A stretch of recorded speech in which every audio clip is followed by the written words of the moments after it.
আসসালামু আলাইকুম। তোমরা বের করো অনুশীলনী 5 এর 37 পৃষ্ঠা 6 নম্বর অঙ্কটা। আমি লিখিত অঙ্কটা তোমাদেরকে একটু বোঝানোর চেষ্টা করছি। কোন স্থানে 10 জনের বেশি শিক্ষার্থী আছে? কয়জনের বেশি? 10 জনের বেশি। একজন শিক্ষক 42টি কলা, 84টি বিস্কুট এবং 105টি চকলেট কোনো অবশিষ্ট না রেখে শিক্ষার্থীদের মধ্যে সমান ভাগে ভাগ করে দিতে চান। কতজন শিক্ষার্থীর মধ্যে শিক্ষক কলা, বিস্কুট এবং চকলেট ভাগ করে দিতে পারবেন? এর সঙ্গে প্রশ্ন জোড়ায়নি যে কয়টা কলা পাবে, কয়টা বিস্কুট পাবে আর কয়টা চকলেট পাবে। শুধু আমাদের কতজন চাইছে, শিক্ষার্থীর সংখ্যা চাইছে। তাহলে 42 কি করা লাগবে বলে দাও, কি করবা? গসাগু। হ্যাঁ, 42, 84 ও 105 এর গসাগু নির্ণয় শিক্ষার্থীর সংখ্যা। গসাগু নির্ণয় শিক্ষার্থীর সংখ্যা। গসাগু নির্ণয়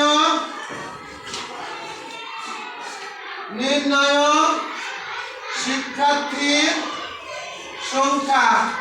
নির্ণয় শিক্ষার্থীর সংখ্যা। এই গসাগু কে পারবা? হাত উঠাও। গসাগু সবটার মধ্যে যা লাগবে বলো, হাত উঠাও। পারবা? রিমতি বলতে কবার যাবে প্রথমে? 3 বার সবার মধ্যে যাবে। 3 14 42। 3 দিয়ে ভাগ করো, 3 2 6 থাকে হলো 2 24। 3 আসছে 24 আর 3 দিকে 9 থাকে হলো 1 15। 3 5 15 আর যাবে কবার যাবে? 7 বার। 7 2 14 4 7 28 5 7 আর যাবে? আর যাবে না। কমন আর কোনো সংখ্যা নাই। তাহলে আমরা গসাগু করবো, তাই না? কি করবো? গসাগু করবো। নির্ণয় গসাগু কত? 3 গুণ 7 সমান 21। তাহলে উত্তর আমাদের কি হচ্ছে? উত্তর 21 জন, তাই না? বলো উত্তর কত আছে? 21 জন। কে বুঝতে পারনি বলো, বলো। সবাই পেয়েছে? সবাই পেয়েছে কি তাই বলো? ওকে ভাই, কার সমস্যা নাই?